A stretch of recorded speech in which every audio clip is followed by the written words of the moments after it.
Rocking star Yash ಅವರ ಹುಟ್ಟುಹಬ್ಬದ ಪ್ರಯುಕ್ತ ಟಾಕ್ಸಿಕ್ ಸಿನಿಮಾದ ಬರ್ತ್ಡೇ ಗ್ಲಿಂಪ್ಸನ್ನು ರಿಲೀಸ್ ಮಾಡಿದರು. ಆದರೆ ಅದು ಸಾಕಷ್ಟು ಗೊಂದಲಕ್ಕೆ, ಅದರ ಜೊತೆಗೆ ಸಾಕಷ್ಟು ವಿವಾದಕ್ಕೆ ಸೃಷ್ಟಿಯಾಗಿರುವಂಥದ್ದು ಸೋಷಿಯಲ್ ಮೀಡಿಯಾದಲ್ಲಿ ಸಿಕ್ಕಾಪಟ್ಟೆ ಚರ್ಚೆ ಆಗ್ತಾ ಇದೆ. ಒಂದು ಫ್ಯಾಮಿಲಿ ಆಡಿಯನ್ಸ್ನ ಒಂದು ಮುಜುಗರಕ್ಕೆ ಒಳಗಾಗಿದೆ ಅಂತ ಒಂದಷ್ಟು ಜನ ಮಾತನಾಡ್ಕೊಳ್ತಾ ಇದ್ದಾರೆ. ಈಗ ಅದೇ ಒಂದು ವಿಚಾರವನ್ನು ಇಟ್ಕೊಂಡು ಕಂಪ್ಲೇಂಟನ್ನು ಮಾಡಿರುವಂತಹ ವಕೀಲರಾಗಿರುವಂತಹ ಲೋಹಿತ್ ಹನುಮಾಪುರ ಅವರು ನಮ್ಮ ಬಾಸ್ ಟಿವಿ ಜೊತೆ ಮಾತುಕತೆಗೆ ಸಿಕ್ಕಿದ್ದಾರೆ. ನಾನು ಮಾತನಾಡಿಸ್ತಾ ಹೋಗ್ತೀನಿ. ಸರ್, ಮೊದಲನೇದಾಗಿ ನಮಸ್ತೆ. ರಾಕಿಂಗ್ ಸ್ಟಾರ್ ಯಶ್ ಅವರ ಸಿನಿಮಾ ಅಂತಂದರೆ ಯಾಕೆಂತಂದರೆ ಕನ್ನಡ ಸಿನಿಮಾವನ್ನು ಪ್ಯಾನ್ ಇಂಡಿಯಾ ಸಿನಿಮಾ ರಂಗದತ್ತ ಪರಿಚಯಿಸಿದಂತಹ ಮಹಾನ್ ನಟ ಅಂತಂದರೆ ತಪ್ಪಾಗೋದಿಲ್ಲ. ಸೊ ಅಂಥ ಒಂದು ಟಾಕ್ಸಿಕ್ ಸಿನಿಮಾದ ಬರ್ತ್ಡೇ ಗ್ಲಿಮ್ಸನ್ನು ಇತ್ತೀಚೆಗಷ್ಟೇ 2 ದಿನಗಳ ಹಿಂದಷ್ಟೇ ರಿಲೀಸ್ ಮಾಡಿದರು. ಸೊ ಆದರೆ 2 ದಿನಗಳ ನಂತರ ನೀವು ಕಂಪ್ಲೇಂಟ್ ಮಾಡೋದಕ್ಕೆ ಕಾರಣ ಏನು ಅಂತ? ಸರ್, ಈಗ ಮೊದಲನೇದಾಗಿ ಯಶ್ ಅವರಿಗೆ ಹುಟ್ಟಿದಬ್ಬ ಶುಭಾಶಯಗಳು ಅಂತ ಹೇಳಕ್ಕೆ ಇಷ್ಟಪಡ್ತೀನಿ. ಯಶ್ ಅವರ ಕಾಲೆಳೆಯುವಂಥದ್ದು ಅಥವಾ ಅವ್ರ ಸಿನಿಮಾಗೆ ತೊಂದರೆ ಕೊಡುವಂಥ ಉದ್ದೇಶ ನಮ್ದು ಆಗಿಲ್ಲ.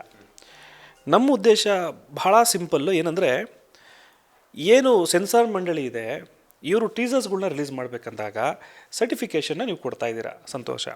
ಅದನ್ನು ಮ್ಯಾಂಡೇಟರಿ ಸರ್ಟಿಫಿಕೇಷನ್ ಕೊಟ್ಟು ನೀವು ಈ ಸೋಷಿಯಲ್ ಮೀಡಿಯಾಗಳಲ್ಲಿ ಬಿಡಬೇಕಂದಾಗ, ರಿಲೀಸ್ ಮಾಡಬೇಕಂದಾಗ ಅದನ್ನು ಹೈಲೈಟ್ ಮಾಡಿ ತೋರಿಸಿದ್ರೆ ಮೊನ್ನೆ ಆಗಿದ್ದ ಅವಘಡಗಳು ಆಗಲ್ಲ. ಏನಪ್ಪ ಆಗೋಯ್ತು ಅಂಥ ಅವಘಡ ನಿನಗೆ ಅಂತ ಪ್ರಶ್ನೆ ಕೇಳಿದ್ರೆ, ಯಶ್ ಅಂತ ಹೇಳಿದ್ರೆ ನನಗೂ ತುಂಬ ಇಷ್ಟ. We also follow him. Kannada ಮಂದಿರಕ್ಕೆ ನಾವು ಅವ್ರ ಸಿನಿಮಾ ನೋಡ್ಬೇಕಂತ ಓಡೋಗ್ತೀವಿ, ಅವ್ರ ಬಗ್ಗೆ ಒಳ್ಳೆ ಮಾತುಗಳು ಆಡ್ತೀವಿ. ಇಂಥ ಒಬ್ಬ ಅಭಿನಯ ಮಾಡುವಂಥ ವ್ಯಕ್ತಿಯ ಸಿನಿಮಾಗಳನ್ನು ನಾವು ಕುಟುಂಬ ಸಮೇತ ಕುಂತು ನೋಡುವಂಥ ಅಭ್ಯಾಸ ಮಾಡ್ಕೊಂಡಿರ್ತೀವಿ. ಇಂಥ ಒಂದು ಸನ್ನಿವೇಶಗಳಲ್ಲಿ ಅತಿ ಅಶ್ಲೀಲವಾದ ಟೀಸರ್ಸ್ಗಳು ಬಂದುಬಿಟ್ರೆ ಮಕ್ಕಳಿಗೆ ನಾವೇನು ಉತ್ತರ ಕೊಡುವಂಥದ್ದು? ಆಯಿತು, ನಿಮ್ಮ ಮಕ್ಕಳು ನೀವು ನೋಡ್ಕೊಬೇಕಾಗಿತ್ತು ಅಂತ ಯಾರೋ ಉಡಾಫೆ ಮಾತು ಹೇಳಿದ್ರು ಕೂಡ ಕಾನೂನು ಇರುವಂಥದ್ದೇನು ಅಂದರೆ, ನೀವು ಓನ್ಲಿ ಫಾರ್ ಅಡಲ್ಟ್ಸ್ ಅಂತ ಲಾಗಳು ಮಾಡ್ಕೊಂಡಿದ್ದೀವಲ್ಲ, ಮತ್ತು ನಾವು ಮಕ್ಕಳುಗಳನ್ನು ಕಾಪಾಡ್ಕೊಳ್ಳೋಂಥ ದೇಶದ ಕಾನೂನುಗಳಿದ್ದಾವಲ್ಲ, ಅದನ್ನು ತುಳಿದಾಕ್ಬಿಡ್ತೀರಾ? ಹಾಗಾದರೆ ಅವೆಲ್ಲವೂ ಒಳ್ಳೆ ಚೆನ್ನಾಗೋಯ್ತಲ್ಲ. ಇಲ್ಲ, ನಾನು ಯೂಟ್ಯೂಬು ಫೇಸ್ಬುಕ್ಕಲ್ಲಿ ನನಗೇನು ಲಾ ಅಪ್ಲೈ ಆಗಲ್ಲ ಅಂದರೆ ಅದಕ್ಕೆ ಈ ಕಂಪ್ಲೇಂಟು. ಸೆನ್ಸಾರ್ ಮಂಡಳಿಯವರಿಗೆ ನಾನು ಈಗ ಪತ್ರದ ಮುಖಾಂತರ ಹೇಳ್ತಾ ಇದ್ದೀನಿ, ನಿಮಗೆ ಕಾನೂನು ಅದು ಅನ್ವಯ ಆಗಿಲ್ಲ ಅಂದರೆ ಅನ್ವಯ ಮಾಡ್ಕೋ. ಯಾಕಂದರೆ ಟೀಸರ್ಗಳನ್ನ ರಿಲೀಸ್ ಮಾಡ್ತಾ ಇರೋಂಥದ್ದು ಥಿಯೇಟ್ರಲ್ಲ, ಟೀಸರ್ಗಳನ್ನ ರಿಲೀಸ್ ಮಾಡ್ತಾ ಇರೋಂಥದ್ದು ಯೂಟ್ಯೂಬು ಮತ್ತು ಫೇಸ್ಬುಕ್ಕು, ಇನ್ಸ್ಟಾಗ್ರಾಮು, ಸೋಷಿಯಲ್ ಮೀಡಿಯಾದಲ್ಲೇ. ಇದು ನನಗೆ ಬರಲ್ಲ ಅಂತ ನೀನು ಬಾಕ್ಲು ತಗೊಂಡು ಕುತ್ಕೊಳ್ಳೋಕ್ಕಾಗಲ್ಲ. ಇದನ್ನು ನೀವು ದಯವಿಟ್ಟು ಕಷ್ಟ ಮಾಡಿಲ್ಲ ಅಂದರೆ ಈಸಿಯಾಗಿರೋ ಆಕ್ಸೆಸ್ಗಳು ಏನಿದ್ದಾವೆ ನೋಡೋವಂಥದ್ದು. ಇವಾಗ ನೋಡಿ, ಈಗ ಪೇರೆಂಟಲ್ ಸೆಕ್ಯೂರಿಟೀಸ್ ಇದ್ದಾವೆ, ನೀವು ಅದನ್ನೇ ಯೂಸ್ ಮಾಡ್ಕೊಳ್ಳಿ. ನಾವು ಮಾಡ್ಕೊಂಡಿದ್ದೀವಿ ಅವೆಲ್ಲನೂ. ಅವನ್ನೆಲ್ಲ ದಾಟಿ ಬರೋವಂಥದ್ದು ಇದು. ಇವತ್ತೇನಾದರೂ ಟಾಕ್ಸಿಕ್ ಸಿನಿಮಾದ ಒಂದು ವಿಚಾರ ಈ ರೀತಿ ಅಡಲ್ಟ್ ವರ್ಷನ್ ಅಪ್ಪ ಒಂದು ಸ್ವಲ್ಪ ಅಂತಂದಿದ್ರೆ ಖಂಡಿತವಾಗ್ಲೂ ನಾವು ಕುಟುಂಬ ಸಮೇತ ಕುಂತ್ಕೊಂಡು ನೋಡ್ತಿರಲಿಲ್ಲ, ಅಥವಾ ನೋಡ್ತಿದ್ವಿ. ಆದರೆ ಎಷ್ಟು ನೋಡಲೇಬೇಕಲ್ಲ. ಆದರೆ ಮಕ್ಕಳನ್ನ ಒಂಚೂರು ಅವಾಯ್ಡ್ ಮಾಡೋದು, ಏನಿಂದ ನೋಡಿ ಮತ್ತೆ ವಿಚಾರ ಮಾಡಿ ಅವ್ರನ್ನ ಕರೆಯುವಂಥದ್ದು, ಇವೆಲ್ಲವನ್ನೂ ಮಾಡ್ತಿದ್ವಿ. ಈ ಜವಾಬ್ದಾರಿಯನ್ನು ಮರ್ತಿರೋದು ಸೆನ್ಸಾರ್ ಮಂಡಳಿ ವಿರುದ್ಧ ದೂರು. ಹಾಗೆ ಯಶ್ ಅವ್ರನ್ನ ನಾವು ತುಂಬ ಪ್ರೀತಿಸ್ತಾ ಇರೋದ್ರಿಂದ ನಾನು ಅವ್ರಿಗೆ ಹೇಳ್ತಾ ಇರೋದು, ಸಮಾಜದಲ್ಲಿ ತುಂಬ ದೊಡ್ಡ ಜವಾಬ್ದಾರಿ ಇದೆ ಸರ್. ಯಾಕಂದರೆ ನಿಮ್ಮನ್ನು ನೋಡಿ ಈ ರೀತಿ ಮಾದರಿಯಾಗಿರಬೇಕು ಅಂತ ಹೇಳ್ಕೊಳ್ಳುವಂಥ ವ್ಯಕ್ತಿಗಳು ಸುಮಾರು ಜನ ಇದ್ದಾರೆ. ನಿಮ್ಮನ್ನು ನೋಡುವಂಥರು ಸುಮಾರು ಜನ ಇರ್ತಾರೆ.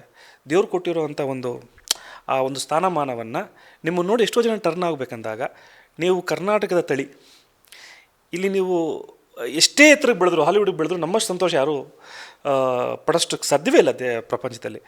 ನಿಮಗೂ ಕೂಡ ಒಂದು ಸ್ವಲ್ಪ ಎಲ್ಲೋ ಜವಾಬ್ದಾರಿ ಇದೆ ಸರ್. ದಯಮಾಡಿ ಅತಿ ವಿನಯದಿಂದ, ನಿಮಗೂ ಕೂಡ ಕುಟುಂಬ ಇದೆ, ನಿಮಗೂ ಕೂಡ ಒಂದು ಫ್ಯಾಮಿಲಿ ಅಂತ ಇರ್ತವೆ. ನಿಮ್ಮ ಮನಸ್ಸು ನಮಗೆ ಗೊತ್ತು. ನೀವು ಕುಟುಂಬದ ವಿಚಾರದಲ್ಲಿ ಎಷ್ಟು ನೀವು ಪ್ರೀತಿಸ್ತೀರೋ ಹಾಗೆ ನಾವು ಎಲ್ಲವೂ ಕುಟುಂಬವನ್ನು ಪ್ರೀತಿಸುವಂಥವ್ರು. ಹಾಗಾಗಿ ಈ ದೂರು ಇದು ನಿಮ್ಮ ವಿರುದ್ಧ ದೂರಲ್ಲ, ಇದು ಸೆನ್ಸಾರ್ ಮಂಡಳಿಯ ವಿರುದ್ಧ ದೂರು. ನೀವು ಮನಸ್ಸು ಮಾಡಿದ್ರಿಂದ ಚೇಂಜ್ ಮಾಡ್ಬೋದು, ಯಶ್ ಅವ್ರ ಮನಸ್ಸು ಮಾಡಿದ್ರೆ ಚೇಂಜ್ ಮಾಡ್ಬೋದು. ಅವ್ರ ಸಿನಿಮಾವನ್ನು ನಾವು ಕೊಡೋಂಥ ಪತ್ರದಿಂದ ನಾವು ಹಾಕೋ ಪೆಟಿಷನ್ ಯಾರು ತಡೆಯೋಕ್ಕಾಗುತ್ತೆ? ಅದು ಹೋಗುತ್ತೆ. ಆದರೆ ಮುಂದೆ ಆಗಬಾರ್ದು ಈ ಅವಘಡಗಳು. ಈ ಮಕ್ಕಳ ಭವಿಷ್ಯವನ್ನು ನೀವು ಕಾಪಾಡಬೇಕು ಅಂದರೆ ಯಶ್ ಅವ್ರಿಗೂ ಜವಾಬ್ದಾರಿ ಇದೆ, ನಿಮಗೂ ಇದೆ, ನನಗೂ ಇದೆ. ಹಾಗಾಗಿ ಈ ಒಂದು ಪತ್ರ ಕೊಟ್ಟಿದ್ದೀನಿ ಸರ್. ಈಗ ಇನ್ನೂ ಒಂದು ಚರ್ಚೆಗೆ ಶುರುವಾಗುತ್ತೆ. ಯಾಕಂತಂದರೆ ಈಗ ಒಂದು ಸರ್ಟಿಫಿಕೇಟ್ ಬೇಕು ಅನ್ನುವಂತಹ ಒಂದು ಅನಿಸಿಕೆ ಅಥವಾ ಅಭಿಪ್ರಾಯ ನಿಮ್ಮದಾಗಿರಬಹುದು. ಯಾಕಂತಂದರೆ ಈಗ ಅದರಲ್ಲಿ ಕೆಲವೊಂದಷ್ಟು ತುಂಬಾ ನೋಡೋಕ್ಕಾಗದಿರುವಂತಹ ದೃಶ್ಯಗಳು ಇದೆ. ಬಿಕಾಸ್ ಅದ್ರ ಜೊತೆಗೆ ಒಂದಷ್ಟು ಡೈಲಾಗ್ಸ್ ಕೂಡ ಅಷ್ಟೇ, ಇಂಗ್ಲೀಷಲ್ಲಿ ಬರುವಂಥ ಡೈಲಾಗ್ಸನ್ನು ಕೂಡ ಸೋಷಿಯಲ್ ಮೀಡಿಯಾದಲ್ಲಿ ಯಾರೆಲ್ಲನೂ, ಯಾಕೆಂತಂದರೆ ಈಗ ಪ್ರತಿಯೊಬ್ಬ ಚಿಕ್ಕ ಮಕ್ಕಳಿಂದ ಹಿಡಿದ್ಬಿಟ್ಟು ವಯೋವೃದ್ಧರ ತನಕನೂ ಕೂಡ ಸೋಷಿಯಲ್ ಮೀಡಿಯಾ ಅನ್ನೋದು ಎಲ್ಲರೂ ಯೂಸ್ ಮಾಡ್ತಿದ್ದಾರೆ. ಸೊ ಹಾಗಾಗಿ ನಿಮ್ಮ ಸೋಷಿಯಲ್ ಮೀಡಿಯಾ ಖಾತೆಗಳಲ್ಲಿ ನೀವು ಈ ಥರದ ಒಂದು ದೃಶ್ಯಾವಳಿಗಳನ್ನು ನೋಡಬಾರ್ದಲ್ಲ ಅನ್ನುವಂಥದ್ದು, ನೋಡೋದು ಬಿಡೋದು ನಿಮ್ಮಿಷ್ಟ ಅನ್ನುವಂತಹ ಮಾತೇನಾದರೂ ಆಯಿತು ಅಂತಂದರೆ ಅವಾಗ ಏನು ಹೇಳ್ತೀರಾ ಅಂತ? ನಾನು ನನ್ನ ಇಚ್ಛೆ, ನೋಡೋದು ಬಿಡುವಂಥದ್ದು, ನೋಡುವಂಥದ್ದು, ಇವೆಲ್ಲ ನಮ್ಮ ಇಚ್ಛೆಗಳು, ಯಾರು ಏನೂ ನಮ್ಗೆ ಮಾಡೋಕ್ಕಾಗಲ್ಲ. ಆದರೆ ಪೇರೆಂಟಿಯಲ್ ಪ್ರೊಟೆಕ್ಷನ್ಸ್, ನನ್ನ ಮಕ್ಕಳು ನೋಡಬಾರ್ದು ಅಂತ ಹೇಳುವಂಥ ಅಧಿಕಾರ ನನಗಿದೆ. ಅಥವಾ ಯಾವುದೋ ಒಬ್ಬ ಚಿಕ್ಕ ಮಗು ಒಂದು ಅಶ್ಲೀಲವಾದ ಚಿತ್ರವನ್ನು ಅಥವಾ ಸಿಗರೇಟ್ ಎತ್ತಿದ್ರೆ ಈ ಭಾರತದ ಸಿಟಿಸನ್ ಆಗಿರುವಂಥ ನೀವಾಗಿರ್ಬೋದು ಯಾರೇ ಆಗಿರ್ಬೋದು ಅವ್ರಿಗೆ ಸಿಗರೇಟ್ನ ಕಿತ್ತು ಬಿಸಾಕಿ ಮನೆಗೆ ಹೋಗುವಂತ ಹೇಳುವಂಥ ಶಕ್ತಿ ನಿಮಗಿದೆ ಸಮಾಜವನ್ನು ಇದು ಮಾಡೋಕ್ಕೆ. ತಂಬಾಕುನ 18 ವರ್ಷದೊಳಗಡೆ ನಾನು ಕೊಡಲ್ಲ ಅಂತಲೂ ಬೋರ್ಡ್ ಹಾಕಿರ್ತಾರೆ ಎಲ್ಲ ತಂಬಾಕುಗಳಲ್ಲೂ ಕೂಡ. ಅಂದರೆ 18 ಕೆಳಗಡೆ ಇರುವಂಥವ್ರನ್ನ ಕಾಪಾಡ್ಕೊಳ್ಳೋವಂಥ ರಕ್ಷಣೆ ಮಾಡುವಂಥ ಜವಾಬ್ದಾರಿ ತಂದೆ ತಾಯಿ ಸಮೇತ ನಮಗೂ ನಿಮಗೂ ಇದೆ. ಈ ಟೀಸರ್ಸ್ ಏನಾಯಿತು ಅಂದರೆ ಆ ಎಲ್ಲ ಬ್ಯಾರಿಯರ್ಸ್ನ ಒಡ್ಕೊಂಬಂದು ನಿಂತ್ಕೊಳ್ಳುತ್ತೆ. ನೀವು 18 ವರ್ಷದ ಒಳಗಡೆ ಅವರು ನೋಡೇ ಇಲ್ಲ ಅಂತ ಹೇಳೋಕ್ಕಾಗಲ್ಲ, ರಿಸ್ಟ್ರಿಕ್ಟ್ ಮಾಡ್ತಾರೆ. ಈಗ ನೀವು ನೋಡ್ಬೋದು ಕೆಲವೊಮ್ಮೆ ಮೊನ್ನೆ ದುರಂಧರ್ ಅಂತ ಒಂದು ಸಿನಿಮಾ ಬಂತು, ಅಂತ ಏನೋ ಒಂದು ಸರ್ಟಿಫಿಕೇಷನ್ ಕೊಟ್ಟಿದ್ದಾರೆ. ಆಧಾರ್ ಕಾರ್ಡ್ಗಳನ್ನ ಚೆಕ್ ಮಾಡಿ ಕಳಿಸ್ತಾ ಇದ್ದಾರೆ ಮಕ್ಕಳುಗಳಿಗೆ. ಯಾಕದು ಅಂದರೆ ಅವರು ನೋಡಬಾರ್ದು, ಅವ್ರಿಗೆ ಇಂಪ್ಯಾಕ್ಟ್ ಆಗುತ್ತೆ ಬ್ರೈನ್ಗೆ ಅಂತ. ಅದೇ ರೀತಿ ಅಲ್ವಾ ಇದು ಕೂಡ. ನೀವು ಥಿಯೇಟ್ರಿಗೆ ದುಡ್ಡು ಕೊಟ್ಟು ಹೋದಾಗ ಪ್ರೊಟೆಕ್ಷನ್ ಇದೆ. ನಾನು ದುಡ್ಡೇ ಕೊಡಿದ್ರೆ ನನಗೆ ಕಳಿಸಿದ್ರೆ, ನೀವು ಮೊಬೈಲ್ಗಳು ಕಳಿಸಿದ್ರೆ ಅಥವಾ ಯೂಟ್ಯೂಬ್ಗಳು ಕಳಿಸಿದ್ರೆ ಜನ ಮಾತಾಡ್ತಾರೆ. ಮಕ್ಕಳು ಪ್ರಶ್ನೆ ಕೇಳಿದ್ರು ಅಂದ್ಕೊಳ್ಳಿ, ಸರ್ ಏನಂತದು ಅಂತ, ಏನು ಸರ್ ಹೇಳ್ತೀರಿ, ಏನು ಮಾಡ್ತೀರಿ, ಫನ್ನಿಯಾಗಿ ತೊಗೋಬೋದು. ನಾನು ನಾಲ್ಗೆ ಅರಿದ್ಬಿಟ್ರೆ ತುಂಬ ಫನ್ನಿಯಾಗಿ ಮಾತಾಡ್ಬೋದು, ಇದನ್ನ ಹ್ಯಾಬಿಟ್ ಹಾಕೋ ಅದು ಇದು ಅಂತ. ಆದರೆ ಈ ದೇಶದಲ್ಲಿ, ಈ ರಾಜ್ಯದಲ್ಲಿ, ಈ ಮಣ್ಮೇಲೆ ನಾವು ಇದ್ದೀವಿ, ಇರೋವರೆಗೂ ಏನೋ ಒಂದು ಸ್ವಲ್ಪ ವಿದ್ಯಾಭ್ಯಾಸ ಇದೆ, ಎಲ್ಲ ಒಂದು ಕಡೆ ತಿದ್ದೋಣ ಅಂತ. ಹಂಗಂತ ನೋಡದೇ ಇರೋರು ಯಾರೂ ಇಲ್ಲ, ಎಲ್ಲ ನೋಡೋರನ್ನೇ. ಸೊ ಹಾಗಾಗಿ ನಾನು ನನ್ನ ಉದ್ದೇಶ ಏನು ಅಂದರೆ, ತಿಳ್ಕೊಂಡ್ರಿಂದ, ಕಾನೂನು ಗೊತ್ತಿರೋದ್ರಿಂದ ನಮ್ಮ ಕೈಲಿ ಏನು ಮಾಡ್ಬೋದೋ ಅದು ಮಾಡ್ತಾಯಿದ್ದೀವಿ. ಅದು ಸಾಧನೆ ಮಾಡುವಂಥ ಶಕ್ತಿ ನಮಗಿದೆ, ಅದನ್ನು ನಾವು ಮಾಡೇ ಮಾಡ್ತೀವಿ. ಯಾಕಂದರೆ ಸೆನ್ಸಾರ್ ಮಂಡಳಿಯವ್ರನ್ನ ಒಳಗಡೆ ಕರ್ಕೊಂಬಂದು ಕೂರಿಸೋ ಜವಾಬ್ದಾರಿ ನಂದಿದೆ. ನಾವು ಅದನ್ನು ಮಾಡೇ ಮಾಡ್ತೀವಿ. ಅಲ್ಲಿವರೆಗೂ ಕೂಡ ಮುಂದೆ ಇದು ಎಂಟ್ರಿ ಮಾಡಾಗಬೇಕು ಸರ್. ನಾಳೆ ಬರೋಂಥ, ಇವತ್ತು ಟಾಕ್ಸಿಕ್ ಬಂತು, ನಾಳೆ ಯಾವುದೋ ಪ್ಯಾಕ್ಸಿಕೋ ಲಾಕ್ಸಿಕೋ ಬಂದರೆ ನಾಳೆಯೇ ತಪ್ಪಾಗಬಾರ್ದು. ಇವಾಗ ಇದನ್ನು ನೀವು ಅದೇನೋ ಕಳ್ತನ ಆದಮೇಲೆ ಕೋಟೆ ಬಾಕ್ಲಾಕ್ದಂಗೆ ಇವಾಗೇನು ಮಾಡೋಕ್ಕಾಗಲ್ಲ, ಇದಾಗೋಯ್ತು, ಮುಗ್ದೋಯ್ತು. ನೆಕ್ಸ್ಟ್ ನಾಳೆ ಆಗಬಾರ್ದು. ಇವಾಗ ನಾವು ಇದಕ್ಕೆ ಹೋರಾಟ ಮಾಡಲಿಲ್ಲ, ನಾವೇನು ಪತ್ರ ಕೊಡಲಿಲ್ಲ ಅಂದರೆ ನಾಳೆ ಇನ್ನೂ ಅತಿರೇಕವಾಗಿ ತೋರಿಸ್ತಾರೆ. ನಾನು ಹಾಲಿವುಡ್ ಆಗೋದೆ, ನಾನು ಹಾಲಿವುಡ್ ಲೆವೆಲಲ್ಲಿ ನಾನು ಎಲ್ಲನೂ ತೋರಿಸ್ಬೋದು ಅನ್ನೋ ಒಂದು ಮೆಸೇಜ್ ಅವ್ರಿಗೆ ಹೋಗಬಾರ್ದು. ಅದನ್ನು ಟ್ರೈ ಮಾಡ್ತಾಯಿದ್ದೀವಿ. ಕೋಟೆಯನ್ನು ಬಾಗಿಲನ್ನ ಕಳ್ತನ ಆಗಿಬಿಟ್ಟಿದೆ, ಇನ್ನು ಮುಂದೆ ಆಗ್ಬಿಡೋದು ಅಂತ ಇನ್ನೊಂದು ಗೋಡೆ ಕಟ್ತಾಯಿದ್ದೀವಿ. ಸಾರ್ವಜನಿಕರು ಸಪೋರ್ಟ್ ಬೇಕು. ಓಡಾಡೋ ಹುಡುಗರು ಅವ್ರವ್ರ ಮನಸ್ತಾಕದಲ್ಲಿ ಹೇಳ್ತಾರೆ, ಏನು ಬೇಕಾರೋ ಹೇಳ್ಬೋದು, ಏನು ಬೇಕಾರೋ ಕಾಮೆಂಟ್ಸ್ ಮಾಡ್ಬೋದು, ಅದ್ರ ಬಗ್ಗೆ ಯೋಚನೆ ಇಲ್ಲ. ಆದರೆ ಜವಾಬ್ದಾರಿತ ತಂದೆ ತಾಯಿಗಳು ಖಂಡಿತವೂ ನನ್ನ ಪರ ಇರ್ತಾರೆ ಅನ್ನೋದು ನನಗೆ ಖಂಡಿತ ನಂಬಿಕೆ ಇದೆ ಸರ್.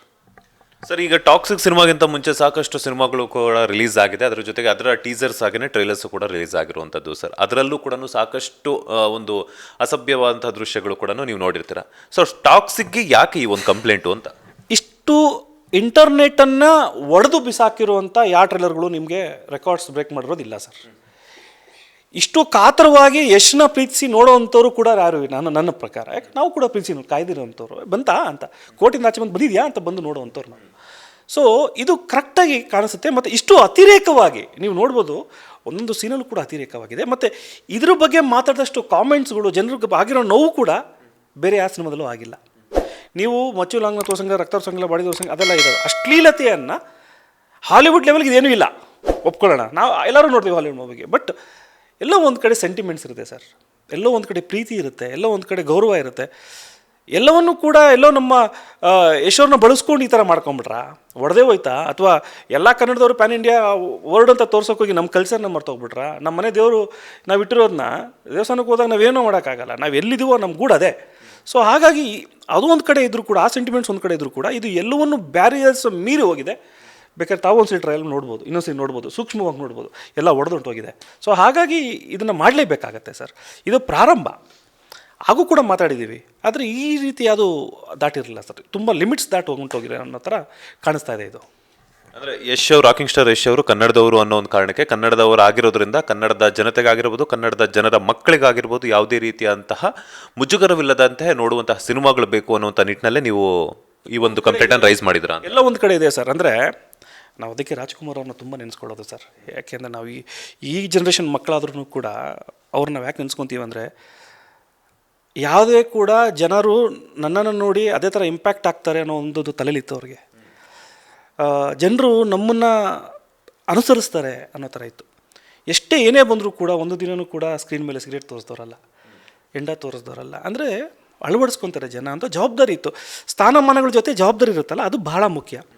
ಯಶ್ ಅವ್ರು ಕನ್ನಡದವ್ರು, ಯಾವುದು ಕನ್ನಡದವ್ರು, ಅವ್ರದ್ದೇ ಇದು ಕರ್ನಾಟಕ. ಅವರು, ನಾನು I am also one of his fan ಅಂತ ಅಂದ್ಕೊಂಡ್ರೆ ಏನು ತಪ್ಪಿಲ್ಲ. ಬಿಕಾಸ್ ನಾವು ಯಶನ ಬಗ್ಗೆ ಎಷ್ಟೋ ಬಗ್ಗೆ ಯೋಚನೆ ಮಾಡ್ತೀವಿ. ಅವ್ರ ಕ್ಯಾರೆಕ್ಟರ್ಸ್ಗಳು, ತಂದೆ ತಾಯಿ ಕೊಡೋ ಗೌರವ ಇರ್ಬೋದು.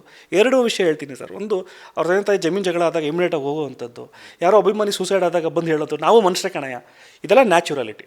ಆ ಕ್ಯಾರೆಕ್ಟರ್ ಇಷ್ಟಪಡ್ತಿದ್ವಿ. ಆ್ಯಕ್ಟಿಂಗ್ ಎಲ್ಲರೂ ಮಾಡ್ಬೋದು, ಬಟ್ ಆ ಕ್ಯಾರೆಕ್ಟರ್ ಇದೆಯಲ್ಲ, ಆ ಬೆಳೆದ್ರು ಕೂಡ ಅದು ಅಂಥವರು ಎಲ್ಲಿ ಒಂದು ಕಡೆ ಈ ಥರ ಆಗೋಯ್ತಲ್ಲ ಅನ್ನೋ ಒಂದು ಬೇಜಾರು ಕೂಡ ನನ್ನಲ್ಲಿದೆ. ಸಮಾಜಕ್ಕೆಲ್ಲ ಎಲ್ಲೋ ನಾವು ಪ್ರೀತಿಸೋರು ಹಿಂಗೆ ಆಗೋಯ್ತಲ್ಲ ಅಂತ ಇವ್ರನ್ನ ಬಳಸ್ಕೊಂಬಿಟ್ರೆ ಅನ್ನೋದು ಕೂಡ ಇದೆ. ಸೊ ಹಾಗಾಗಿ ಆ ನೋವಿದೆ. ಬಟ್ ಅದಕ್ಕಿಂತ ಮುಖ್ಯವಾಗಿ ನಾನು ಕಂಟ್ರೋಲ್ ಮಾಡಬೇಕಾಗಿರೋ ಸೆನ್ಸಾರ್ ಮಂಡಳಿಯನ್ನು ಕಡ್ಬಿಡ್ಕೊಂಡು ಕುಂತಿಲ್ಲ. ಅವರು ಕಳ್ಳರು ದುಡ್ಡು ಇಸ್ಕೊಂಡಾಗ ಯು ಎ ಇದ್ರು ಹೇಗೆ ಕೊಡ್ತಾರೆ, ದುಡ್ಡು ಕೊಟ್ಟಿಲ್ಲ ಅಂದರೆ ದುಡ್ಡೇನೋ ಕೊಟ್ಬಿಟ್ರೆ ಅದು ಎ ಇದ್ರು ಯು ಕೊಡ್ತಾರೆ. ಇವ್ರನ್ನ ಫಸ್ಟ್ ನಾನು ಕಟ್ಟಾಕಬೇಕು, ಅದು ನನ್ನ ಹೋರಾಟ ಸರ್. ಸರ್, ಈಗ ಕನ್ನಡದವರಾಗಿದ್ದಂತಹ ರಶ್ಮಿಕಾ ಮಂದಣ್ಣ ಅಭಿನಯದ ಅನಿಮಲ್ ಸಿನಿಮಾನು ಕೂಡ ನೀವು ನೋಡಿರಬಹುದು ಅನ್ಸುತ್ತೆ. ಬಿಕಾಸ್ ಯಾಕಂದರೆ ಅನಿಮಲ್ ಸಿನಿಮಾದಲ್ಲೂ ಕೂಡ ಸಾಕಷ್ಟು ಈ ಥರ ಮುಜುಗರಕ್ಕೊಳಗಾಗುವಂತಹ ದೃಶ್ಯಗಳನ್ನು ನಾವು ನೋಡಿರ್ತೀವಿ. ಸೊ ಆಗ ಯಾಕೆ ಈ ಒಂದು ಥಾಟ್ ಬಂದಿಲ್ಲ ನಿಮಗೆ ಅಂತ? ಅನಿಮಲ್ ಸಿನಿಮಾದಲ್ಲಿ ಬಂದಿರುವಂಥದ್ದು ಟೀಸರ್ಸ್ಗಳು ನಮ್ಮ ಮೊಬೈಲ್ಗಳ ಒಳಗಡೆ ಬರಲಿಲ್ಲ ಸರ್. ನಮ್ಗೆ ಆಸ್ಪದನೆ ಕೊಟ್ಟಿರಲಿಲ್ಲ, ನಾವು ಅದಕ್ಕೆ ಕಾಯ್ತಾ ಇರಲಿಲ್ಲ. ಈಗಾಗಲೇ ನೀವು ಜಿಸ್ಮಿಂದನೂ ಕೂಡ ನೋಡ್ಬೋದು ಹಿಂದಿಯಲ್ಲಿ. ಹಿಂದಿ ಸಿನಿಮಾಗಳ ಒಂದು ಕಲ್ಚರೇ ಬೇರೆ, ನಮ್ಮ ಕಲ್ಚರ್ಗಳೇ ಬೇರೆ. ಇದು ಕನ್ನಡದ ಸಿನಿಮಾ ಅಂತ ನೋಡ್ತಾ ಇದ್ದೀವಿ. ಇದು ಕನ್ನಡದ ಅಲ್ಲ ಕಣಯ್ಯ, ಇದು ಹಿಂದಿದು ಅಂದರೆ ಬಿಟ್ಬಿಡಿ.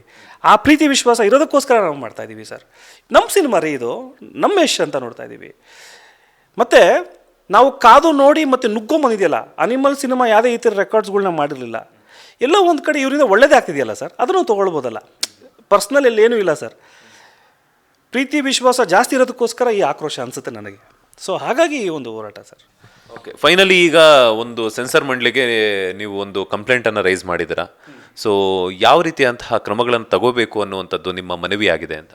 ಸರ್, ನಾನು ಹೇಳ್ತಾ ಇರೋವಂಥದ್ದು ಅಮೆಂಡ್ ಮಾಡ್ಕೊಬೇಕು ಕಾನೂನುಗಳು. ದೇಶದ ಕಾನೂನುಗಳು ನಾವು ಹೇಗೆ BNS ಆ್ಯಕ್ಟ್ ತಂದ್ವಿ, IPC CRPCಯನ್ನು ನಾವು ತಿದ್ದುಪಡಿ ಮಾಡಿದ್ವಿ ಈ ಜನ್ರೇಷನ್ಗೆ ಅಳವಡಿಸ್ಕೊಳ್ಳೋಕ್ಕೋಸ್ಕರ.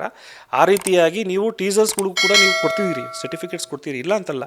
ಅದು ಥಿಯೇಟ್ರಲ್ಲಿ ಮಾತ್ರ ಅಲ್ಲ, ಥಿಯೇಟ್ರಿಗೆ ಬಂದಾಗ ಅದು ಟೀಸರ್ ತೋರಿಸೋದಲ್ಲ, ಮೊಬೈಲ್ಗಳು ಬಂದಾಗಲೂ ಕೂಡ ಒಂದು ಕಾಷನ್ ಮಾಡಬೇಕು. ಅಂದರೆ ನೀವು ಆ ಸಿನಿಮಾದವ್ರಿಗೆ ಹೇಳಬೇಕು, ನೀವು ಸಿನಿಮಾ ಅಂತ ಇರೋವಂಥ ಸಿನಿಮಾಗಳಿಗೆ, ಆ ರೀತಿ ಬರುವಂಥ ಸಿನಿಮಾಗಳಿಗೆ ಟೀಸರ್ಸ್ ಕೊಡಬೇಕಂದಾಗ ಕಾಷನ್ನ ಕೊಡಿ. 1 ಸೆಕೆಂಡು ಅಡಲ್ಟ್ ವ್ಯೂ ಅಂತ ಒಂದು ಪ್ರಿಂಟ್ ಹೊಡೆದ್ಬಿಟ್ರೆ ಎಲ್ಲೋ ಒಂದು ಕಡೆ ಎಚ್ಚರಿಕೆ ಆಗ್ತೀವಿ. ನಿಮ್ಮ ಮುಂದೆ ಇವಾಗ ಎಷ್ಟು ನೋಡ್ತಾ ಇದ್ದೀವಿ ಅಂತ ಮಕ್ಕಳು ಯಾರೋ ಕುತ್ಕೊಂಡು ನೋಡ್ತಿದ್ರೆ ನೋಡಿ ಅಂದ್ಕೊಂಡು ಹೋಗ್ತೀರಿ. ಅದೇ ನಿಮ್ಗೆ ಆ ಮೆಸೇಜ್ ಇತ್ತು ಅಂದರೆ ಸ್ವಲ್ಪ ನೀವೆಲ್ಲೋ ಒಂದು ಕಡೆ ವಿಚಾರ ಮಾಡ್ತೀರಿ. ಸೊ ಹಾಗಾಗಿ ಅವ್ರ ಭವಿಷ್ಯ ನಿಮ್ಮ ಕೈಲಿದೆ, ನಮ್ಮ ಕೈಲಿದೆ ಸರ್. ಹಾಗಾಗಿ ಸೆನ್ಸಾರ್ ಮಂಡಳಿಯವರು ಇದನ್ನು ಮಾಡಬೇಕು ಅನ್ನೋದು ನನ್ನ ಅಭಿಪ್ರಾಯ ಸರ್. ಓಕೆ, ಈಗ ನೋಡ್ತಿರುವಂತಹ ನಿಮ್ಮ ಮಾತುಗಳನ್ನು ಕೇಳಿ ನೋಡ್ತಿರುವಂತಹ ವೀಕ್ಷಕರ ಪ್ರಶ್ನೆ ಇದಾಗಿರಬಹುದು ಅಂತ ಹೇಳ್ಬಿಟ್ಟು ನನ್ನ ಒಂದು ಅನಿಸಿಕೆ. ಸೊ ನೀವು ಆಗಲೇ ಒಂದು ಮಾತನ್ನು ಹೇಳಿದ್ರಿ ಸರ್, ಅನಿಮಲ್ ಟೀಸರ್ ಆಗಿರ್ಬೋದು, ಟ್ರೈಲರ್ ಆಗಿರ್ಬೋದು, ನಮ್ಮ ಮೊಬೈಲ್ ತನಕ ರೀಚ್ ಆಗಿರಲಿಲ್ಲ, ಇಷ್ಟೊಂದು ದಾಖಲೆಗಳನ್ನು ಬ್ರೇಕ್ ಮಾಡಿಲ್ಲ ಅಂತ ಹೇಳ್ಬಿಟ್ಟು. ಅಂದರೆ ಯಶ್ ಅವರ ಒಂದು ಬರ್ತ್ಡೇ ಗ್ಲಿಮ್ಸ್ ಏನು ರಿಲೀಸ್ ಆಗಿದೆ ಅದು 200+ ಮಿಲಿಯನ್ಸ್ ಏನು ವ್ಯೂ ಆಗಿದೆಯಲ್ಲ. ಸೊ ಹಾಗಾಗಿ ದಾಖಲೆಗಳನ್ನು ಒಡೀಸ್ ಮಾಡಿದೆ ಅನ್ನೋ ಒಂದು ಕಾರಣಕ್ಕೆ ಮಾತಾಡಿದ್ರೆ ಇದು ಅವರಿಗೆ ತಲುಪುತ್ತೆ ಅನ್ನೋ ಒಂದು ಕಾರಣನ ಎಲ್ಲ ಒಂದು ಕಡೆ ಪಾರ್ಷಲಿ ಅದು ತೊಗೊಳ್ಳಿ. ಆದರೆ ನಿಮ್ಗೆ ಇನ್ನೊಂದು ಉದಾಹರಣೆ ಕೊಡ್ತೀನಿ. ಅನಿಮಲ್ ಸಿನಿಮಾ ರಿಲೀಸ್ ಆದಾಗ ನಮ್ಮ ಮೆಟ್ರೋ ಸ್ಟಿಕ್ಕರಿಂಗು ಯಾರ್ದು ಹೀರೋಯಿನ್ಗಳದ್ದು ಬಂದಿರಲಿಲ್ಲ ಸರ್. ಇಲ್ಲಿ ಯಶ್ ಬರ್ತ್ಡೇ ಅವ್ರು ಆಗಿರೋದಕ್ಕಾಗಿ ನಮ್ಮ ಮೆಟ್ರೋಗಳ ಸ್ಟಿಕ್ಕರಿಂಗು ಯಶ್ ಅವ್ರ ಸಿನಿಮಾ ಹಾಕಿದ್ವಿ. ಅಂದರೆ ಹಾಗಾದ್ರೆ ಅದ್ಯಾಕೆ ಹಾಕ್ಬಿಟ್ರಿ, ಅನಿಮಲ್ದು ಹಾಕ್ಬೇಕಾಗಿತ್ತು, ಇದು ಯಾಕೆ ಹಾಕಿಲ್ಲ, ಶಾರುಖ್ ಖಾನ್ ಹಾಕ್ಬೇಕಾಗಿತ್ತು, ಇಲ್ಲಿ ಯಾಕೆ ಹಾಕಿಲ್ಲ? ನಮ್ಮನೆ ಸರ್ ಇದು, ಕೇಳ್ತಾ ಇದ್ದೀವಿ. ರೀಚ್ ಆಗಬೇಕು, ಹೌದು ಈ ವಿಷಯ ರೀಚ್ ಆಗುತ್ತೆ. ಶಾಕು ಆಗಿದೆ, ಇವ್ರು ಈ ತಪ್ಪು ಮಾಡಿಬಿಟ್ರೆ ಅನ್ನೋ ಶಾಕು ಆಗಿದೆ. ಇವ್ರ ಮುಂದೆ ಈ ತಪ್ಪು ಮಾಡಲೂಬಾರ್ದು. ಜನರು ನನ್ನ ಬಗ್ಗೆ ತಪ್ಪು ಅಂತ ಹೇಳೋಷ್ಟು ದೊಡ್ಡ ಮಾತು ನಂದಲ್ಲ. ಎಲ್ಲರೂ ಜನರು ನನ್ನ ಮೇಲೆ ಇಂಥ ಒಂದು ವಿಶ್ವಾಸವನ್ನು ಇಟ್ಕೊಂಡಿದ್ದಾರೆ, ನನ್ನ ಈ ರೀತಿ ನೋಡ್ತಾರೆ ಅನ್ನೋದು ಕೂಡ ಮೆಸೇಜ್ ಮುಟ್ಲಿ. ಟಾಕ್ಸಿಕ್ ಸಿನಿಮಾ ಎಲ್ಲ ಒಂದು ಕಡೆ ನಾನು ಹಾಲಿವುಡ್ ಹೊಂಟೋಗ್ತೀನಿ, ಹೋಗ್ಬೇಕವರು ಹಾಲಿವುಡ್ಗೆ. ಅಲ್ಲೂ ಕೂಡ ಈ ಕಲ್ಚರ್ನ, ಈ ಸಮಾಜದ ಮೊದಲು, ಯಾಕೆ ಮೂಲ ಇದೆ ತಿಳಿಯೋ ಅವ್ರು ಹೇಳಿರೋ ಮಾತು. ಯಾವುದೇ ಹಿಂದಿ ಸಿನಿಮಾಗಳಿಗೆ ಇಂಟ್ರ್ಯೂ ಹೋದರೂ ಕೂಡ ಕರ್ನಾಟಕ, ಕನ್ನಡ ಅನ್ನೋವಂಥವ್ರು. ನೀವು ಅಷ್ಟೆಲ್ಲ ಇದ್ದಾಗ ನಮಗೂ ಕೂಡ ಒಂದು ಸ್ವಲ್ಪ ಪ್ರೀತಿ ವಿಶ್ವಾಸ ಹುಟ್ಬಿಟ್ಟಿದೆ. ಅದನ್ನು ಉಳಿಸ್ಕೊಳ್ಳೋಕ್ಕೋಸ್ಕರನೂ ನಾವು ಮಾಡ್ತಾಯಿದ್ದೀವಿ ಅಂತ ನೀವು ತೊಗೋಬೋದು. Thank you sir. ಈಗ ಇನ್ನೊಂದು ವಿಚಾರ ಸರ್, ನೀವೇ ಹೇಳಿದಾಗ್ಲೇ ವೀಕೆಂಡ್ ವಿತ್ ರಮೇಶ್ ಈ ಒಂದು ಕಾರ್ಯಕ್ರಮದಲ್ಲೂ ಕೂಡ ರಾಕಿಂಗ್ ಸ್ಟಾರ್ ಒಂದು ಯಶ್ ಅವರು ಹೇಳಿದಂತಹ ಒಂದು ಮಾತು ಈಗ ಸೋಷಿಯಲ್ ಮೀಡಿಯಾದಲ್ಲಿ ಈ ಒಂದು ಟಾಕ್ಸಿಕ್ ಸಿನಿಮಾದ ಬರ್ತ್ಡೇ ಗ್ಲಿಮ್ಸ್ ರಿಲೀಸ್ ಆದಮೇಲೆ ಸಾಕಷ್ಟು ಒಂದು ಆಯಾಮಗಳಲ್ಲಿ ಒಂದು ಟ್ರೋಲ್ ಆಗ್ತಿರುವಂಥದ್ದು ನೀವು ಕೂಡ ನಿಮ್ಮ ಗಮನಕ್ಕೂ ಕೂಡ ಬಂದಿರುತ್ತೆ, ನೀವು ಕೂಡ ನೋಡಿರ್ತೀರಾ. ಸೊ ಈಗ ಏನಂತಂದರೆ ಇನ್ನೊಂದು ನಾನು ಫ್ಯಾಮಿಲಿ ಮೆಂಬರ್ಸ್ ಆಗಿರ್ಬೋದು, ಇನ್ನೊಂದು ಆಗಿರ್ಬೋದು, ಮುಜುಗರಕ್ಕೊಳಗಾಗುವಂತಹ ಸಿನಿಮಾಗಳನ್ನು ಮಾಡೋದಿಲ್ಲ ಅಂತ ಒಂದು ಮಾತು ಏನು ಹೇಳಿದರು ವೀಕೆಂಡ್ ವಿತ್ ರಮೇಶ್ ಕಾರ್ಯಕ್ರಮದಲ್ಲಿ, ಆ ಒಂದು ವಿಡಿಯೋ ಗಿಂಪ್ಲನ್ಸ್ನ ಇಟ್ಕೊಂಡು ಕೂಡ ಈಗ ಸಾಕಷ್ಟು ಟ್ರೋಲ್ ಮಾಡ್ತಿದ್ದಾರೆ. ಸೊ ಯಶ್ ಅವರಿಗೆ ಯಾವ ರೀತಿಯಾದಂತಹ ಒಂದು ಕಿವಿ ಮಾತನ್ನು ಹೇಳ್ತೀರಾ ಅಂತ? ಅಯ್ಯೋ, ನಾನೊಬ್ಬ ಯಶ್ ಅವರ ಅಭಿಮಾನಿ ಅಂತ ತೊಗೊಂಡ್ರೂ ತಪ್ಪಿಲ್ಲ ಸರ್. ಹಾರ್ಡ್ ಕೋರ್ಡ್ ಅಭಿಮಾನಿ, ನಾವು ರಾಜ್ಕುಮಾರ್ ಅವರ ಅಭಿಮಾನಿ ಆದರೂ ಕೂಡ ಯಶನ್ನು ಪ್ರೀತಿಸುವಂಥ ಒಬ್ಬ ಅಭಿಮಾನಿನೇ. ನಟನೆ ಅನ್ನೋದಕ್ಕಿಂತ ಕ್ಯಾರೆಕ್ಟರ್ಗೆ ಅವರು ಹೇಳೋ ಕಿವಿ ಮಾತಷ್ಟು ನಾನು ದೊಡ್ಡ ಮನುಷ್ಯ ಅಲ್ಲ. ಅವರು ಅವರ ಕುಟುಂಬವನ್ನು ಮಕ್ಕಳನ್ನು ಎಷ್ಟು ಚೆನ್ನಾಗಿ ಸಾಕ್ತಾ ಇದ್ದಾರೋ ಅದೇ ರೀತಿ ಅವ್ರನ್ನ ಪ್ರೀತಿಸೋರು ಕೂಡ ಸಾಕಬೇಕು ಅನ್ನೋವಂಥ ಮನಸ್ಸು ಅವ್ರಿಗಿರುತ್ತೆ. ಅವ್ರಿಗೆ ಎಂಥ ಎಜುಕೇಷನ್ ಕೊಡ್ತಿದ್ದಾರೋ, ಅವರು ಹೆಂಡತಿ ಮಕ್ಕಳನ್ನ ಎಷ್ಟು ಚೆನ್ನಾಗಿ ಪ್ರೀತಿಸ್ತಾರೋ ಅದೇ ರೀತಿ ಸಮಾಜ ಇರಬೇಕು ಅನ್ನೋಂಥ ಒಂದು ಗೌರವ ಇರುತ್ತೆ. ದಯವಿಟ್ಟು ನಿಮಗೆ ಸಿಕ್ಕಿರುವಂಥದ್ದು ಸ್ಥಾನಮಾನವನ್ನು ಯಾರೂ ಕಿತ್ಕೊಳ್ಳೋಕ್ಕಾಗಲ್ಲ, ಯಾರು ಕಿತ್ಕೊಳ್ಳೋಕ್ಕೂ ನಾವು ಬಿಡುವುದೂ ಇಲ್ಲ. ಯಾಕಂದರೆ ಯು ಆರ್ ದಿ ಸ್ಟಾರ್. ನಾವು ಅದನ್ನು ಜವಾಬ್ದಾರಿಯುತವಾಗಿ ತಾವು ಬಳಕೆ ಮಾಡಿದ್ರೆ, ಅತಿ ಗೌರವದಿಂದ ಜವಾಬ್ದಾರಿಯಾಗಿ ತಾವು ಬಳಕೆ ಮಾಡಿದ್ರೆ ಎಷ್ಟೋ ಉತ್ತಮವಾದ ಕೆಲಸ ಆಗ್ತವೆ ಸರ್, ಎಷ್ಟೋ ಒಳ್ಳೊಳ್ಳೆ ಕೆಲಸಗಳಾಗ್ತವೆ. ನೀವು ಬೇರೆಯವ್ರ ಥರ ಎಲ್ಲ ಒಂದು ಕಡೆ ಕೊಲೆ ಅದು ಇದು ಹೌದು, ಅದೇ ಡಿಮ್ಯಾಂಡ್ ಇರೋದು ಹೌದು. ಬಟ್ ಎಲ್ಲ ಒಂದು ಕಡೆ ನೀವು ಒಂದೇ ಒಂದು ಆರ್ಟ್ ಮೂವಿ ಮಾಡಿ ಸರ್, ಒಳ್ಳೇದು ತೋರಿಸಿ. ಎಜುಕೇಷನ್ ಅನ್ನೋದೇನು, ಮೆಡಿಕಲ್ ಅಂದರೆ ಏನು, ತಂದೆ ತಾಯಿ ಗೌರವ ಏನು ಕೊಡಬೇಕು, ಬೆಲೆ ಕೊಡಬೇಕು, ಅದು ನಿಮ್ಮನ್ನ ನೀವಾಗಲೇ ಮಾಡಿಬಿಟ್ಟಿದ್ರೆ. ನೀವು ಸುಮ್ಮನೆ ಪೆನ್ ಎತ್ತಿದ್ರು ಅದು ಇವಾಗ ಹಿಟ್ಟಾಗುತ್ತೆ. ನೀವೆಲ್ಲ ಒಂದು ಕಡೆ ನಮ್ಮ ಜನರು ಕಲಿಯೋಂಥದ್ದು ಒಂದು ಕಡೆ ನೀವು ಒಂದು ಕಡೆ ತಿರುಗಿ ನೋಡಿದ್ರೆ, ಒಂದು ಸಿನಿಮಾ ಮಾಡಿದ್ರೆ ಎಲ್ಲೋ ಒಂದು ಕಡೆ ಒಳ್ಳೇದಾಗ್ಬೋದು ಅನ್ನೋ ಒಂದು ಆಶಯ ನನಗಿದೆ ಸರ್. ಅಷ್ಟೇ ಅವ್ರಿಗೆ ನಾನು ಹೇಳೋಂಥದ್ದು. ಕಿವಿ ಮಾತಲ್ಲ, ಗೌರವದಿಂದ ಒಂದು ಪ್ಲೀಡಿಂಗ್ಸ್ ಅಂತ ಅನ್ಕೋದು, ಪ್ರೀತಿಯಿಂದ ಕೇಳಿರೋದಂತ ಅನ್ಬೋದು. ಫೈನಲಿ ಕನ್ನಡಿಗರಿಗಾಗಿರ್ಬೋದು, ನಮ್ಮ ಕರ್ನಾಟಕ ಜನತೆಗೆ, ಅದರ ಜೊತೆಗೆ ಒಂದಷ್ಟು ಸ್ಯಾಂಡಲ್ವುಡ್ ಸಿನಿಮಾ ಪ್ರೇಕ್ಷಕರಿಗೆ, ಯಶ್ ಅವರ ಅಭಿಮಾನಿಗಳಿಗೆ ಏನು ಹೇಳ್ತಾರೆ ಲಾಯರ್ ಲೋಹಿತ್ ಹನುಮಪ್ಪರ ಅವರು? ಯಶ್ ಅವರ ಅಭಿಮಾನ, I am also one of the fan. ನನಗೆ ಯಾವ ಮುಜುಗರ ಇಲ್ಲ, ಯಾವುದೇ ಈಗೋ ಇಲ್ಲ. ಏನೋ ಕಂಪ್ಲೇಂಟ್ ಕೊಟ್ಬಿಟ್ಟಿದ್ದೀನಿ ನಾನು ಅಭಿಮಾನಿ ಅಂತ ಹೇಳೋಕ್ಕೆ ಎಂತ ಇಲ್ಲ. We are also. ಯಾಕೆ ನಾನು ಕುಟುಂಬ ಜೊತೆ ಹೋಗಿ ನನ್ನ ಮಕ್ಳ ಜೊತೆ ಎಲ್ಲ ಕುಂತ್ಕೊಂಡು ನನ್ನ ಮಗ ಎಲ್ಲ ಆ ಡೈಲಾಗ್ಗಳು ಹೇಳ್ಬೇಕಂದಾಗ ನಮ್ಗೆ ನಗು, ಮಂಡ್ಯ ಸ್ಟೈಲಲ್ಲಿ ತೆಗೆಯೋದೆಲ್ಲ ನಮ್ಗೆ ಖುಷಿನೇ. ನಾನು I am also one of the fan ಆಗಿರೋದ್ರಿಂದ ನನ್ನ ಆಶಯನೇ ನನ್ನ ಅಭಿಮಾನಿಗಳದಾಗಿರುತ್ತೆ ಅನ್ನೋದು ನನ್ನ ಅಭಿಪ್ರಾಯ. ಬರೀ ನೀನು ಹೊಡೆಯೋದು ಬಡಿಯೋದು ಮಾಡೋದು ಓಕೆ, ಅದನ್ನು ತೊಗೊಂಬಿಡೋಣ ಸರ್. ಅದ್ರ ಜೊತೆಗೆ ಇಂಟಿಮೆಸಿಯನ್ನು ಅಷ್ಟು ಯಶೋರ್ನ ಆ ರೀತಿ ನೋಡೋಕ್ಕೆ ನಮ್ಗೆ ಖಂಡಿತವಾಗ್ಲೂ ಇಷ್ಟ ಇಲ್ಲ. ಕೆಲವು ವಿಷಯಗಳಲ್ಲಿ ನಾವು ಅವ್ರನ್ನ ಪ್ರೀತಿಸೋದ್ರಿಂದ ಎಲ್ಲಿಗೆ ಬೇಕೋ ಅಲ್ಲಿದ್ದರೆ ಒಳ್ಳೆಯದು ಅನ್ನೋದು ನನ್ನ ಅಭಿಪ್ರಾಯ ಸರ್. ಧನ್ಯವಾದಗಳು ಸರ್ ನಿಮ್ಮ ಮಾತುಗಳಿಗೆ. Thank you sir, thank you ನನಗೆ ಅವಕಾಶ ಕೊಟ್ಟಿದ್ದು ಥ್ಯಾಂಕ್ ಯು. ನಮಸ್ಕಾರ. ಇದಾಗಿತ್ತು ಲಾಯರ್ ಲೋಹಿತ್ ಅವರ ಒಂದಷ್ಟು ಮಾತು ಟಾಕ್ಸಿಕ್ ಸಿನಿಮಾದ ಬರ್ತ್ಡೇ ಗ್ಲಿಮ್ಸ್ ಬಗ್ಗೆ. ಕ್ಯಾಮರಾ ಪರ್ಸನ್ ರಾಘವೇಂದ್ರ ಸ್ವಾಮಿ ಜೊತೆ Manjunath Srinivas, boss TV Kannada, Bengaluru. Latest ಹಾಗೂ ಇಂಟ್ರೆಸ್ಟಿಂಗ್ ಸುದ್ದಿಗಳಿಗಾಗಿ ಬಾಸ್ ಟಿವಿ ಕನ್ನಡ ಚಾನೆಲ್ನ ಸಬ್ಸ್ಕ್ರೈಬ್ ಮಾಡಿ. ಹಾಗೆಯೇ ಬೆಲ್ ಐಕಾನ್ ಪ್ರೆಸ್ ಮಾಡಿ. ಇದರ ಜೊತೆಗೆ ಫೇಸ್ಬುಕ್, ಇನ್ಸ್ಟಾಗ್ರಾಮ್, ಎಕ್ಸ್ನಲ್ಲೂ ಮಿಸ್ ಮಾಡದೆ ಫಾಲೋ ಮಾಡಿ.